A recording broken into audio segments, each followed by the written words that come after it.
আর হাতে মাত্র কয়েকটা গোনা দিন, তারপরেই মাধ্যমিক 2025। ফাইনাল পরীক্ষার ক্লাসরুমে তোমাদের যেতে হবে পরীক্ষা দেওয়ার জন্য। মানসিকতা সেভাবে তৈরি করতে হবে। মানসিকতাটা এরকম হওয়া উচিত, লঙ্ঘিতে হবে রাত্রি নিশীথে, যাত্রীরা হুঁশিয়ার। এই হুঁশিয়ারির যে পরোয়ানা, এটা তোমাদের মধ্যে থাকবে অন্তত ইতিহাস পরীক্ষা দিতে গেলে। বিষয়টা কিছুই নয়, এই মনোভাবটাকে সারা শরীরে রেখে তোমরা পরীক্ষা দিতে যাবে। তো প্রথমেই তোমাদের যে কথাগুলো মনে রাখতে হবে, ইতিহাসে বেশি নম্বর পেতে আমাদের কি করতে হবে স্যার, এটা অনেকেই জিজ্ঞেস করে। এবং আজকের সময়তে হাতে গোনা মাত্র কয়েকটা দিন, সেই সময়তে বেশি করে কথাগুলো প্রাসঙ্গিক, তাই আমি আলোচনায় আসছি। প্রথমে দেখো, আমরা ইতিহাসের খাতা দেখতে গিয়ে যে ত্রুটিগুলো ছেলে মেয়েদের মধ্যে লক্ষ্য করেছি সেগুলো বলবো, এবং সেগুলো বলার পাশাপাশি বেশি নম্বর কিভাবে পাবে সে কথা আমি বলতে থাকব। একটা কথা দেখো, কোশ্চেনের প্রথমে লেখা থেকে special credit will be given for answers which are brief and to the point. তোমাকে কোশ্চেনের অ্যান্সার উত্তর করতে হবে এভাবে, সংক্ষিপ্ত, যথাযথ এবং পয়েন্ট সহকারে। Marks will be deducted for spelling mistakes.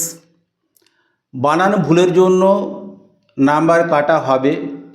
যদিও ইতিহাসের খাতা দেখার সময় আমরা এই বিষয়গুলোকে এড়িয়ে যাই। আনটিডিনেস অ্যান্ড ব্যাড হ্যান্ডরাইটিং, খারাপ হাতের লেখার জন্য এবং অসৎ উপায় অবলম্বন করছে এরকম যদি নজরে আসে, তাহলে মার্কস কাটা যাবে। তাহলে প্রথমে দেখো, তোমাদের থাকে বিভাগ ক। এই বিভাগে 20খানা প্রশ্ন দেওয়া থাকে। একের লেখা থেকে সঠিক উত্তরটি বেছে নিয়ে লেখো। 1.1, 1.2, 1.3 করে 1.20, এভাবে 20টা প্রশ্ন থাকে এবং 20টা প্রশ্নই তোমাদের করতে হবে। এই 20টা প্রশ্নের জন্য 20 নম্বর। দুটি একটি শব্দে উত্তর দাও। এই জায়গাতে অনেকে ভুল করে, পূর্ণ বাক্যে তোমরা উত্তর লিখতে যাও আর লিখতে গিয়ে সময়টা তোমাদের হাতে কমে আসে। আমি বলি কি, এটা করা চলবে না, এবং আমাদের মাধ্যমিক পরীক্ষার খাতা দেখার গাইডলাইনে কিন্তু সে কথাটা উল্লেখ নেই। এখানে দেখো লেখা আছে সঠিক উত্তরটি বেছে নিয়ে লেখো, তার মানে যেটি উত্তর আমি সেটি লিখব। যেমন ধরো, আমি একটা 2022 সালের প্রশ্নপত্র সামনে রেখেছি, সেখানে 1.1 একটা প্রশ্ন আছে, সত্যজিৎ রায় যুক্ত ছিলেন কয়ে খেলার ইতিহাসে, ক্ষয়ে শহরের ইতিহাসে, গয়ে নারীর ইতিহাসে, ঘয়ে শিল্পচর্চার ইতিহাসে। এখানে সঠিক উত্তরটি হলো শিল্পচর্চার ইতিহাসে, ঘয়ের দাগেতে আছে। তাহলে আমি কি লিখব? আমি লিখব 1.1 লিখব, একটা তীর চিহ্ন দেব এবং লিখব চলচ্চিত্রের ইতিহাসে। তাহলে সত্যজিৎ রায় যুক্ত ছিলেন চলচ্চিত্রের ইতিহাসে। কত নাম্বারে এটা আছে না ঘয়ের দাগে আছে, সুতরাং আমি ঘয়ের দাগ দিয়ে দিলাম। এরপর লিখছি 1.2, আবার সেই তীর চিহ্ন। পরের প্রশ্ন আছে 2022 সালের একটা প্রশ্ন আমার হাতের কাছে আছে, বলেছি রেশম আবিষ্কৃত হয় প্রাচীন ড্যাশ। কয়ে আছে ভারতে, ক্ষয়ে আছে রোমে, গয়ে আছে পারস্যে, ঘয়ে আছে চীন দেশে। তাহলে উত্তরটা হবে, ঘয়ের উত্তরটি হবে, সেটি হচ্ছে চীন দেশে। আমরা এইভাবে লিখব। তাহলে এইভাবে লিখতে গিয়ে যখন আমরা 20টা প্রশ্ন লিখে দেবো, উত্তর লিখব, তখন দেখা যাবে আমাদের 20টা প্রশ্ন করতে সময় লেগেছে 10 মিনিট। তাহলে এখানে দেখো প্রথমে এই যে 20টা প্রশ্ন আছে, 1 গুণিত 20 সমান 20, এই 20টা প্রশ্নের জন্য আমি সময় নেব 10 মিনিট। 20টা প্রশ্নের জন্য আমি সময় নেব 10 মিনিট। আমি সময়ে কোথায় কি দেবে আমি সে সম্পর্কিত আলোচনা করছি। এরপরে দেখো তোমরা চলে যাও উপবিভাগ খতে। কয়ের উপবিভাগের প্রশ্নগুলোর উত্তর এভাবে লিখবে এবং ক্ষয়ের উপবিভাগে কি থাকে না 2 নম্বরে থাকে ক্ষয়ের উপবিভাগ। নিচের প্রশ্নগুলির উত্তর দাও, প্রতিটি উপবিভাগ থেকে অন্তত একটি করে মোট 16টি প্রশ্নের উত্তর দাও। এখানেও থাকে 1 গুণিত 16 সমান 16 নাম্বার। আমি বলি কি এখানেও সময় লাগে আমাদের 10 মিনিট, এখানেও সময় লাগে 10 মিনিট। তাহলে এখানে কীরকম প্রশ্ন থাকে, যেমন একটি বাক্যে উত্তর দাও, একটা বাক্য হবে কোন বছর সম্প্রকাশের প্রকাশনা সাময়িকভাবে স্থগিত রাখা হয়? 2022 সালে পড়েছিল।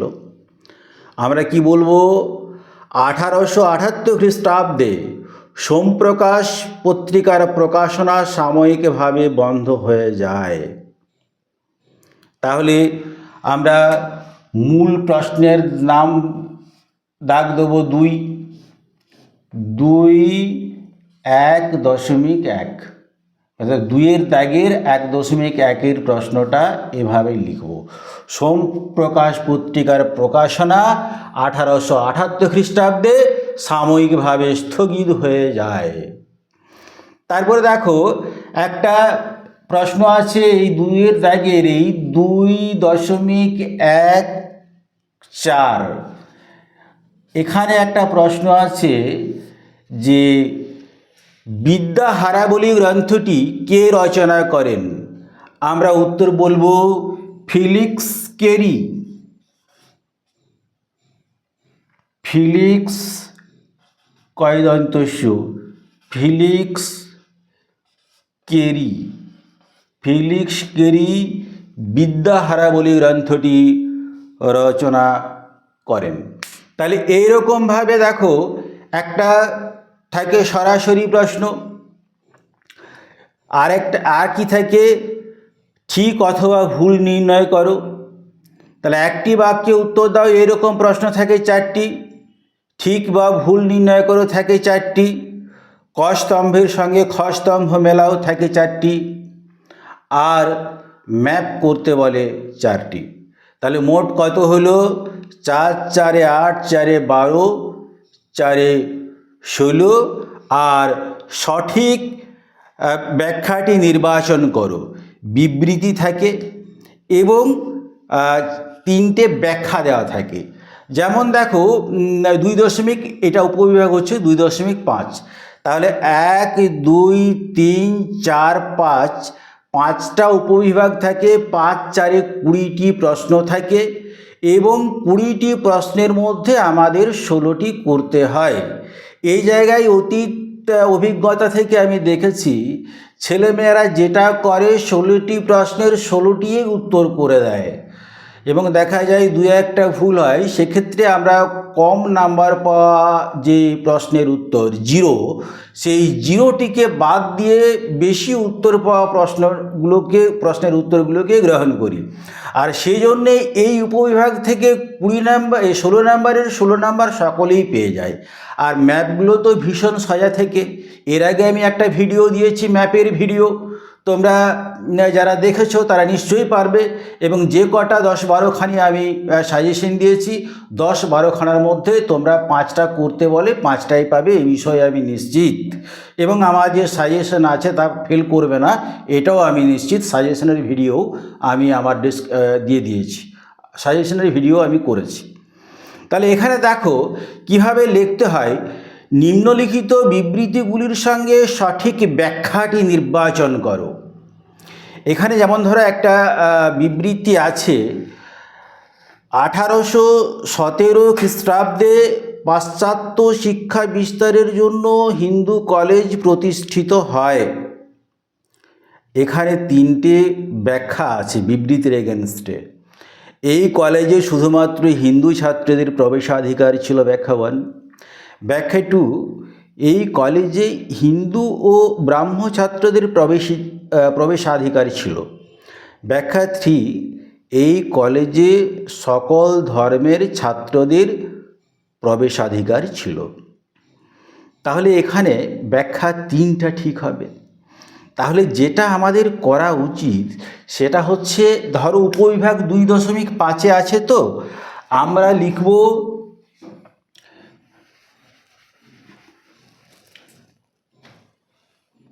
2.5, 2.5 মূল উপবিভাগ। তাহলে এই প্রশ্নটা হচ্ছে 2.5-এর একই প্রশ্নটা। এখানে আমার ব্যাখ্যা 3টা সঠিক, সুতরাং আমি লিখব ব্যাখ্যা 3, ব্যাখ্যা 3, এটাই হচ্ছে আমার কিন্তু উত্তর। আমাকে অনেকেই যেটা করে, অবশ্য আমাদের খাতা দেখতে এতে সুবিধা হয়, কিন্তু এতে আমরা যারা পরীক্ষার্থী তাদের সময়টা নষ্ট হয়ে যায়। তাই আমরা যেটা করব, বিবৃতিটা দেখলাম, ব্যাখ্যা 3টা লিখব। আর যদি মনে হয় আমার সময় খুব বেড়ে গেছে বলে মনে হয়, তাহলে লিখে দেবে, আমাদের খাতা দেখতে সুবিধা হয়। এই কলেজে সকল ধর্মের ছাত্রদের প্রবেশাধিকার ছিল। কিন্তু আমি বলি কি, ব্যাখ্যা 3, 251 ব্যাখ্যা 3, এভাবেই তোমরা লিখবে। তাহলে দেখো, প্রথমে তোমাদের যে 20টা প্রশ্ন করতে হয় 1 নম্বরের MCQ, multiple choice type question, সেখানে সময় লাগে 10 মিনিট। আবার এই যে 16টা প্রশ্নের জন্য সময় এখানে বরাদ্দ, আমি বলছি সময়টা এভাবে ঠিক করবে। এখানে সময় তোমরা নেবে 10 মিনিট। হিসাব মতো কি দেখো, তোমাদের কোশ্চেন তো 90 নাম্বারের হিসাব মতো 2 নাম্বার করে, প্রত্যেক নাম্বারে 2 মিনিট, মানে 180 মিনিট, মানে 3 ঘন্টা তোমরা সময় পাও। আর প্রশ্ন পড়ার জন্য তোমাদের 15 মিনিট থাকে, যেটা অনেকে লিখতে 15 মিনিট তোমাদের থাকে, সুতরাং সময়টা সাফিসিয়েন্ট থাকে। তাহলে 90 নাম্বার, প্রত্যেক নাম্বারের জন্য 2 মিনিট করে কিন্তু বরাদ্দ, প্রত্যেক নাম্বারের জন্য। আমি বলি কি, এখানে 20 মিনিট, 20টা প্রশ্নের জন্য 20 মিনিট লাগার কথা, কিন্তু 20 মিনিট তোমার লাগবে না, তোমার লাগবে 10 মিনিট, মানে তোমাকে নিতে হবে। আবার দেখো, এই যে 16টা প্রশ্ন থাকে, যে প্রত্যেক উপবিভাগ থেকে অন্তত একটি করে, মোট 16টি প্রশ্নের উত্তর দাও। 5টা উপবিভাগ থেকে, প্রত্যেক উপবিভাগে 4টা করে প্রশ্ন থাকে। আবার এর মধ্যে দৃষ্টিহীনদের পরীক্ষার্থীদের জন্য থাকে, যেটা তোমাদের ভাববার কারণ নেই, এটা 2.4 উপবিভাগে থাকে। তো যাই হোক, তাহলে এই জায়গাতে তোমরা সময় নিবে 10 মিনিট। তাহলে কত হলো? 10, এটাতে 10 আর এটাতে 10, 10 10-এ 20 মিনিট সময় তোমাদের প্রথমে গেল। 20 মিনিট সময় তোমাদের ওই MCQ এবং SCQ এটা করতে গিয়ে গেল। আচ্ছা, এরপরে দেখো, চলে আসি আমরা 2 নম্বরের প্রশ্নে। 2 নম্বরের প্রশ্নে কি আমাদের গাইডলাইন থাকে না, 2 থেকে 3টে বাক্যে উত্তর দাও, যে কোনো 11টি।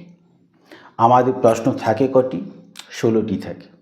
আমাদের করতে হয় কটি? 11টি। মানে একটা দারুণ সুযোগ, 16টা দেওয়া থাকবে, আমাকে 11টা করতে হবে। তো এখানে ওই যে বললাম, উদাহরণ কিন্তু একটা দেবে, উদাহরণ থাকলে নিশ্চয়ই থাকবে, এবং 2 থেকে 3টে বাক্যের মধ্যে একেবারে সংক্ষিপ্ত এবং যথাযথভাবে লেখার চেষ্টা করবে। এখানে 2 নম্বরের মধ্যে সকলেই 2 নম্বর পায়।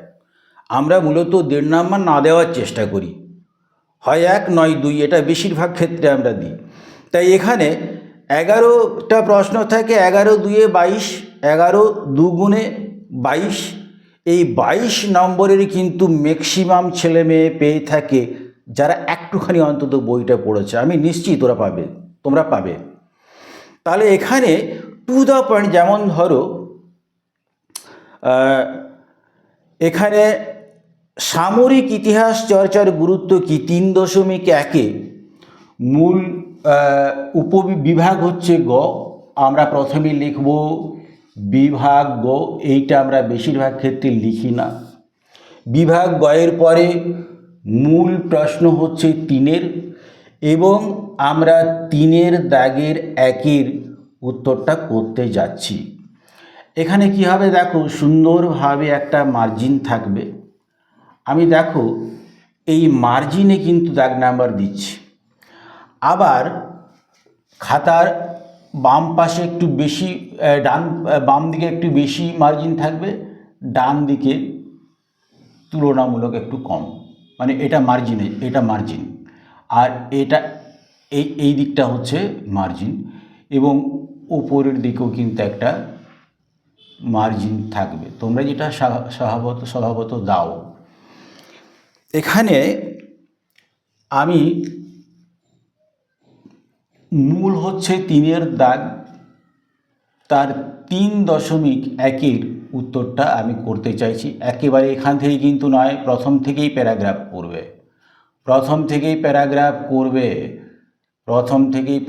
করবে এবং প্রয়োজন মতো প্যারাগ্রাফ ভাগ করবে। এটা হচ্ছে কিন্তু লেখার নিয়ম, এবং বিশেষত ইতিহাসে বেশি নাম্বার পাওয়ার জন্য এটা একটা খুবই গুরুত্বপূর্ণ বিষয়। তাহলে আমাকে তোমরা বলতেই পারো যে স্যার, একটা যে 2 নম্বরের প্রশ্ন কেমনভাবে উত্তর লিখতে হবে আপনি যদি আমাদের একটু বলে দেন। তাহলে দেখো, আমি প্রথম প্রশ্নটা তোমাদের একটু আলোচনা করি। 3.1 সামরিক ইতিহাস চর্চা। সামরিক ইতিহাস চর্চার গুরুত্ব আলোচনা করো। তাহলে দেখো, আমি সামরিক ইতিহাস চর্চার গুরুত্ব আলোচনা করছি তোমাদের সুবিধার জন্য। সামান্য একটুখানি আমি বলছি, একটা প্রশ্ন নিয়ে আলোচনা করছি। সেই প্রাচীন যুগ থেকে আজ পর্যন্ত আমরা চাই বা না চাই, যুদ্ধ কিন্তু হয়ে আসছে। তাহলে যুদ্ধ সমাজ জীবনের সাথে আমরা না চাইলেও কিন্তু অনেকখানি যেন জড়িয়ে গেছে। তো সুতরাং এই সামরিক ইতিহাস চর্চা বাদ দিয়ে ইতিহাস চর্চা অসম্পূর্ণ থেকে যায়। প্রথম লাইন লিখলাম, প্রাচীনকালে শিরস্ত্রাণ, তীর, ধনুক, বর্ষা, ঢাল এই সমস্ত কিছু যুদ্ধের জন্য ব্যবহার হতো। পরবর্তীকালে আমরা মধ্য ইউরোপে দেখেছি গোলা, বারুদ, কামান এই সমস্ত ব্যবহার হয়েছে। আমরা ভারতে মুঘল যুগে দেখেছি বাবরকে ইব্রাহিম লোদি পানিপথের প্রথম যুদ্ধে 1526 খ্রিস্টাব্দে বাবর ইব্রাহিম লোদিকে কামানের সাহায্যে মূলত হারিয়ে দিয়েছে। তাহলে তখন কামানের ব্যবহার হয়েছে, গোলা বারুদের ব্যবহার হয়েছে। আবার ব্রিটিশ ভারতে 1857 খ্রিস্টাব্দের মহাবিদ্রোহের সময়তে আমরা দেখেছি বিভিন্ন রকমের বন্দুকের ব্যবহার হয়েছে, বিভিন্ন রকমের গোলাগুলির ব্যবহার হয়েছে। জল, স্থল এই বাহিনী তৈরি হয়ে, পুলিশ বাহিনী এগুলো সব তৈরি হয়েছে। আবার প্রথম বিশ্বযুদ্ধ এবং দ্বিতীয় বিশ্বযুদ্ধে আমরা দেখেছি কামান, সাবমেরিন, ট্যাঙ্কার, জীবাণু বোমা, পরমাণু বোমা, বিভিন্ন ধরনের উন্নত মারণাস্ত্র ব্যবহার হয়েছে। সুতরাং আবার এগুলো কারা করেছে? সৈনিকরা করেছে। তাহলে সৈনিকদের জীবনযাপন, সৈনিকদের রুচিবোধ, সৈনিকদের পোশাক পরিচ্ছদ, সৈনিকদের পারিবারিক অবস্থা কেমন ছিল সেই বিষয়েও কিন্তু সামরিক ইতিহাস চর্চার পরিধিতে এসেছে। তাহলে এই সামরিক ইতিহাস চর্চা নিয়ে আলোচনা করেছেন বিভিন্ন মানুষ, বিভিন্ন ঐতিহাসিক বিভিন্ন সময়ে। যেমন তার মধ্যে উল্লেখযোগ্য হলেন যদুনাথ সরকার।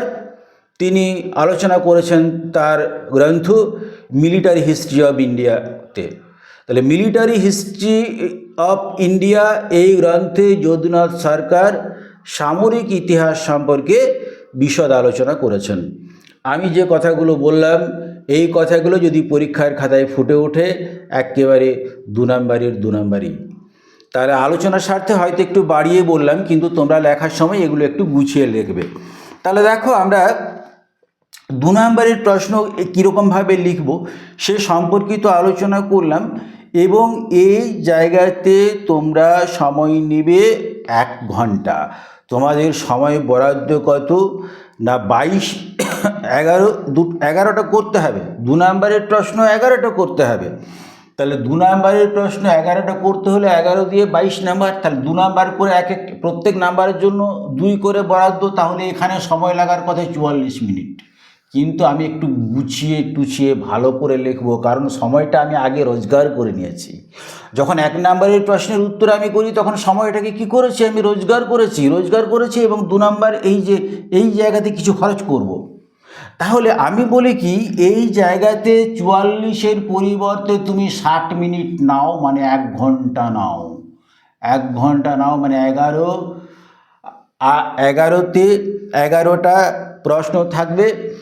একটি প্রশ্নতে 8 করে তোমরা এখানে একটু বেশি নাও। তাহলে 8 মিনিট একটি প্রশ্নতে 4 করে, তাহলে 4 11 44। এখানে 44-এর পরিবর্তে আমি বলি তোমরা এখানে 1 ঘন্টা নাও। তার মানে এখানে তোমাদের 5 মিনিটের বেশি করে তুমি সময় পাচ্ছ, 5.5 মিনিট প্রায়। তাহলে এইরকমভাবে তুমি ঘড়ির কাঁটাটিকে ঠিক করে রাখবে যে আমি সঠিকভাবে যাচ্ছি কি না, আমার যাওয়াটা কোথাও বেশি হলে ক্ষতি নেই, কম হয়ে যাচ্ছে কি না, তাহলে কিন্তু আমি আর শেষ করতে পারবো না।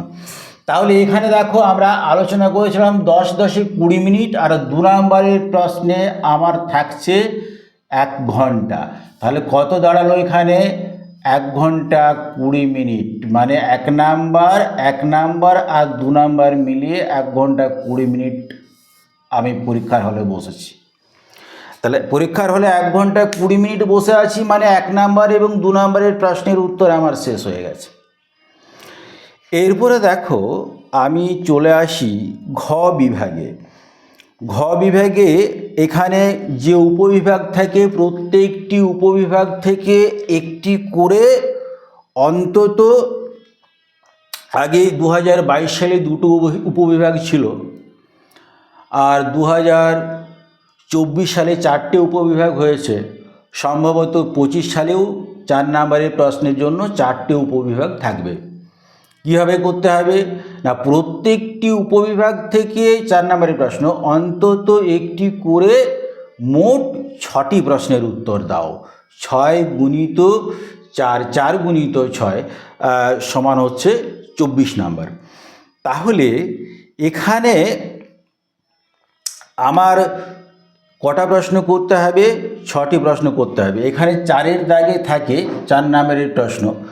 তাহলে মূল দাগ নাম্বার হচ্ছে আমরা উপরে লিখলাম, মূল হচ্ছে 4, গোল ঢেরা কেটে দিলাম, মূল হচ্ছে 4। এরপরে আমরা লিখছি 4.1, 4.1। এখানে দেখো আমরা একটা ভুল করে ফেলি, আমাদের ইংরেজি লেখাটা এত বেশিও আমরা অভ্যস্ত। আমরা দেখো কোশ্চেনে আছে কিন্তু বাংলাতে লেখা, দেখো 4.1, 4.2, 4.3, 4.4 এটা আছে না, কিন্তু অত্যধিক ইংরেজি জানার জন্য আমাদের যে ভুলটা হয়ে যায়, আমরা এই বাংলা 4 কোশ্চেন আছে কিন্তু আমি পাকামি করে লিখছি 4., এইরকম জিনিসটা লিখছি, আর এই মূল দাগ নম্বর দিয়ে দিচ্ছি কিন্তু ইংরেজিতে। আচ্ছা, আমার প্রশ্নে কি এই ধরনের কোথাও আছে? কোথাও কি আমার প্রশ্নে তার মানে কি আমি ভুল লিখছি? আমি তো ভুল পথে যাচ্ছি। কারণ আমার প্রশ্ন যেভাবে আমাকে বলেছে, বাংলা 4.1, 4.2, 4.3, 4.4, কিন্তু আমি অত্যধিক ইংরেজি জানার জন্য আমার কি হয়ে গেল, বাংলা 4টা ইংরেজি 4 হয়ে গেল, 4.1 হয়ে গেল, কিন্তু আমার তো এখানে কোথাও বলা নেই। তার মানে আমি ভুল পথে যাচ্ছি। তার মানে আমার গ্রহণযোগ্যতাটা পরীক্ষকের কাছে আমি কমিয়ে দিলাম। এটা চলবে না, যেভাবে থাকবে সেভাবে তোমাদের করতে হবে। তাহলে 4.1 এইরকম দাগ নাম্বার আছে, আমি এইরকম দিলাম। মূল প্রশ্নটা 4 দিলাম, 4.1 দিলাম। এরপরে আমরা উত্তর লিখে যাব। যেমন আছে 19 শতকে বাংলায় নারী শিক্ষা বিস্তারে রাজা রাধাকান্ত দেব কিরূপ ভূমিকা গ্রহণ করেছিলেন। কি লিখব? রাধাকান্ত দেব কে ছিলেন? নারী শিক্ষা বিস্তারের জন্য তিনি কতগুলো স্কুল স্থাপন করেছেন? কোন কোন মানুষকে স্কুল স্থাপনে সহায়তা করেছেন? School book society, Kolkata school book society এবং কলকাতা স্কুল সোসাইটি প্রতিষ্ঠাতে তার কি ভূমিকা ছিল?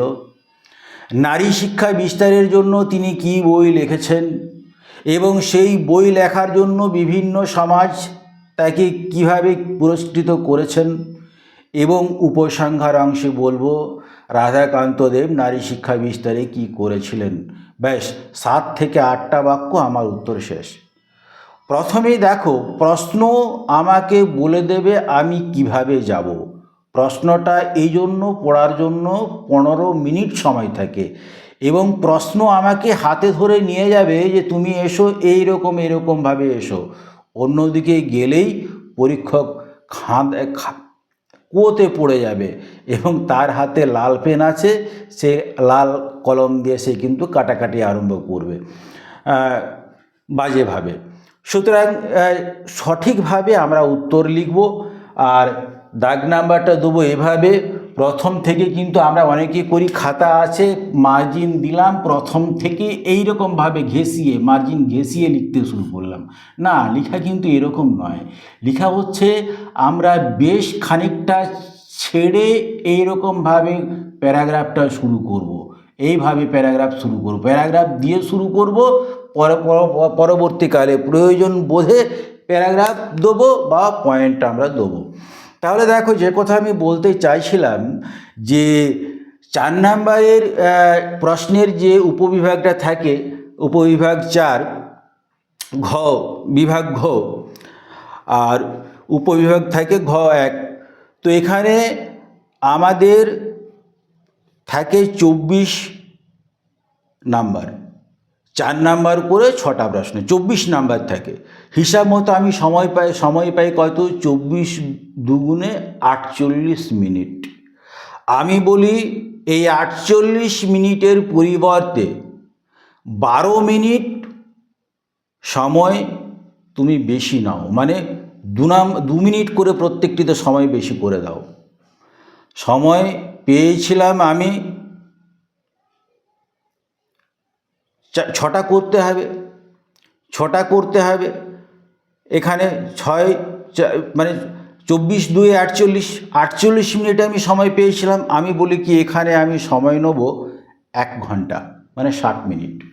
তাহলে এই 4 নাম্বারের প্রশ্ন আমাকে 6টা করতে হয়, 6 4 24। এখানে সময় বরাদ্দ আমার 48 মিনিট, কিন্তু আমি নেব এখানে 60 মিনিট, মানে 1 ঘন্টা সময় আমি নেব, 1 ঘন্টা সময় নেব। তার মানে আমি এখানে 12 মিনিট সময়টা বাড়তি নিলাম। 12 মিনিট সময়টা বাড়তি নিলাম, মানে প্রত্যেক প্রশ্নে আমি 2 মিনিট করে বাড়তি দেবো প্রত্যেক প্রশ্নে। তার মানে 4 নাম্বারের প্রশ্নের জন্য আমার বরাদ্দ 8 মিনিট। প্রত্যেকটি প্রশ্নের জন্য আমার বরাদ্দ 8 মিনিট, কিন্তু আমি 4 মিনিট করে বেশি নিচ্ছি, মানে 8 4 12 মিনিট। প্রত্যেকটি জায়গাতে 12 মিনিট করে আমি নিচ্ছি। তাহলে 6 12 72, না একটু কমে যাবে।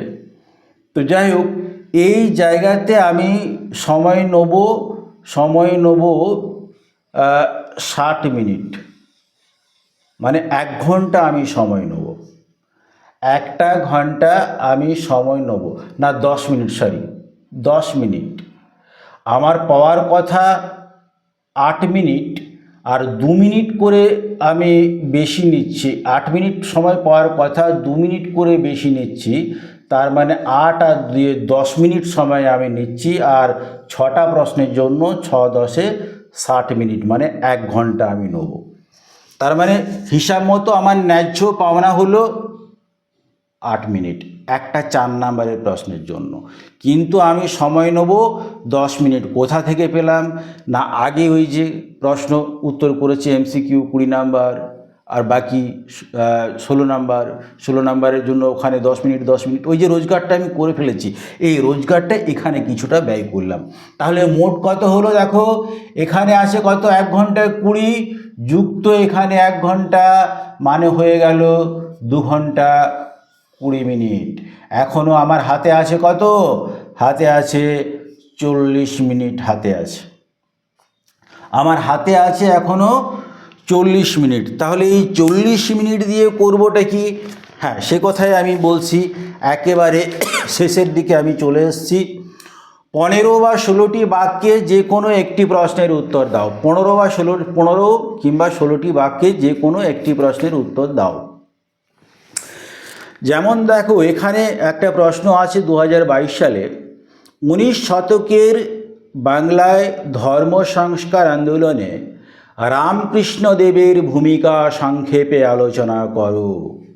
আমি বলি কি, 2025 সালে সম্ভবত 3টে 8 নাম্বারের প্রশ্নের মধ্যে এটা একটা, আমার ভীষণ রকমের ধারণা। তো 19 শতকে বাংলায় ধর্ম সংস্কার আন্দোলনে রামকৃষ্ণদেবের ভূমিকা কীরকম ছিল, তাহলে এই জায়গাতে আমি দারুণভাবে লিখব, কারণ 3টে প্রশ্ন দেওয়া থেকে একটা প্রশ্নের উত্তর করতে হয়। আমি বলি কি, এখানে আমি লিখতে লিখতে 25 মিনিট সময় লাগিয়ে দিই। আমার তো রোজগার করা আছে 40 মিনিট, তাহলে 40 মিনিট থেকে 25 মিনিট চলে গেল, বাকি থাকে কত? 15 মিনিট। 15 মিনিট আমার এখনও রোজগার আছে। তাহলে 25 মিনিটটা আমি সুন্দরভাবে 8 নাম্বারের প্রশ্নের জন্য 8 দুগুণে 16 নাম্বার, 8 দুগুণে 16 মিনিট বরাদ্দ। 16 মিনিটের পরিবর্তে আমি নিলাম কত? 25 মিনিট। 16 মিনিটের পরিবর্তে 25 মিনিট, 9 মিনিট নিলাম, কারণ আগে রোজগার করেছি। এরপরে এই 15 মিনিট কি করব? 5 মিনিটে ওই যে আমরা ওই লুজ পেপার নিই না, লুজ পেপারের উপরে মার্ক করে দিয়েছি। একটা নিলাম 1 নাম্বার, 2টো নিলাম 2 নাম্বার, 3টে নিলাম 3 নাম্বার। দেখবে লুজ সিটে লেখা থাকে লুজ সিট নাম্বার। আমরা পরীক্ষার হলে সই করতে গিয়ে লিখে দিই লুজ সিট 1, আবার লুজ সিট 2, আবার লুজ সিট 3, এরকম আমার লিখে দিই। তো সেখানে তোমরা সেভাবে দেখে দেখে এরপরে সুতো পরাবে, সেটার জন্য আমি ধরলাম 5 মিনিট চলে গেল। এটা কিন্তু ভাইটাল টাইম, এখানে তাড়াহুড়ো করা চলবে না, আমার সঠিকভাবে লুজ সিটগুলো সাজাতে হবে। হ্যাঁ, লুজ সিটগুলো সঠিকভাবে আমাকে সাজাতে হবে। তাহলে এখানে আর বাকি আছে কত? 10 মিনিট। আর 10 মিনিট আমার হাতে আছে। এই 10 মিনিট সময়ে আমি দেখব যে ঠিকঠাকভাবে প্রত্যেকটি প্রশ্নের উত্তর নির্দেশ মতো আমি লিখলাম কি না। এবং সম্ভব হলে একটা গোপন কথা বলে রাখি, 2 নাম্বারের প্রশ্ন একটা বাড়তি করে দেবে, আর 4 নাম্বারের প্রশ্ন পারলে শেষের দিকে, যখন দেখলে যে সমস্ত করে একটু সময় আছে, 2 নাম্বারের প্রশ্ন একটা বাড়তি করে দিলে, 4 নাম্বারের প্রশ্ন একটা বাড়তি করে দিলে। হ্যাঁ, এটা যদিও বলার কথা নয় আমার, তবু বললাম। তাহলে এইরকমভাবে তোমরা উত্তরগুলো ঠিকভাবে লিখবে। আর বিশেষ যদি আরও কিছু তোমাদের জানার থাকে, তাহলে আমাকে তোমরা প্রশ্ন করবে, আমাকে বলবে কি তোমাদের জানার দরকার, আমি সে কথা বলবো। আর পাশাপাশি একটা কথা বলি, এই ভিডিওটি অনেকের কাজে লাগবে। তোমরা নিজেরা দেখে রেখে দাও, কিন্তু অনেক বন্ধু বান্ধবী আছে, অনেক গার্ডিয়ান, তারা দেখেন, অনেক ছেলেমেয়ের উপকার হতে পারে আমার এই ভিডিওটা থেকে। আমি বলবো তাদেরকে এটা শেয়ার করে দেবেন। অভিভাবক অভিভাবিকা যারা আছেন তাদের বলবো, আচ্ছা আমার আদরের ছাত্রছাত্রীদের বলবো, বেশি মানুষের কাছে যাতে আমার ভিডিওটা পৌঁছায় তোমরা সেটা করবে।